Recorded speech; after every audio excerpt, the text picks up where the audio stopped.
Comment rêver du prophète Muhammad alayhi salatu wassalam? Un grand nombre de musulmans espèrent voir le prophète Muhammad alayhi salatu wassalam dans le rêve. Bismillahir Rahmanir Rahim. Le prophète alayhi salatu wassalam a dit ce qui signifie: celui qui me voit en rêve me verra en vrai. Et le diable ne prend pas mon apparence. Celui qui voit le prophète Muhammad en rêve alayhi salatu wassalam, il a la bonne nouvelle qu'il va mourir sur l'islam. Il faut savoir qu'il y a deux cas. Il y a le cas où une personne voit le prophète alayhi salatu wassalam en rêve sous sa véritable apparence. Ça veut dire comme il a été décrit par les savants. Celui-là, il n'y a pas divergence entre les savants que celui qui a vu le prophète Muhammad sous sa véritable apparence, nécessairement, il va mourir sur l'islam. Et celui qui voit le prophète alayhi salatu wassalam sous une apparence autre que la véritable apparence du prophète Muhammad, comme décrite par les savants. Par exemple, il voit le prophète alayhi salatu wassalam sous l'apparence d'un garçon, ou alors sous l'apparence d'un vieil homme. Mais du moment que lorsqu'il se réveille, il sait qu'il a vu le prophète Muhammad en rêve, mais sous une autre apparence, la majorité des savants disent que celui-là aussi a la bonne nouvelle de mourir sur l'islam. Parmi les méthodes pour rêver du prophète Muhammad, un savant a dit qu'il faut avoir soif d'envie de voir le prophète Muhammad, de sorte que cette personne-là fasse beaucoup d'invocations en sa faveur, comme le fait de dire Allahumma salli ala Sayyidina Muhammad pendant la journée et pendant la nuit, jusqu'à ce qu'il voit le prophète alayhi salatu wassalam en rêve. Ça veut dire qu'il faut avoir un désir intense envers le prophète Muhammad, en ayant à l'esprit le prophète Muhammad et ce qui est en rapport avec lui. Dans un hadith rapporté par At-Tirmizi, le prophète alayhi salatu wassalam a dit Asma'u du'a ma kana fi jawfil layl.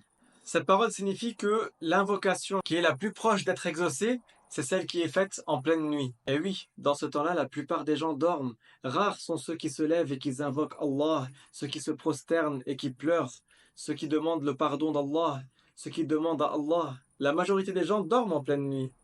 Et ce temps-là contient un secret pour beaucoup de maux et de difficultés. Si toi tu es éprouvé, tu as des problèmes, lève-toi 1 heure avant le Fajr.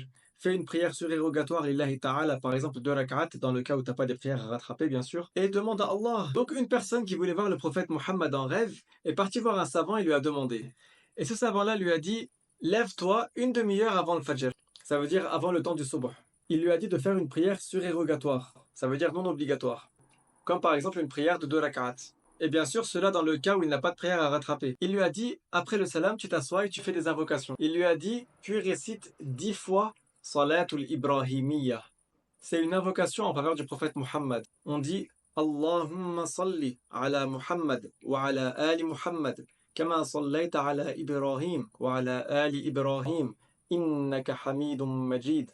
Allahumma barik ala Muhammad wa ala ali Muhammad, كما باركت على إبراهيم وعلى آل إبراهيم إنك حميد مجيد. Puis il lui a dit, lorsque le temps du Fajr rentre, tu fais la prière du Fajr, tu invoques Allah, puis tu dors.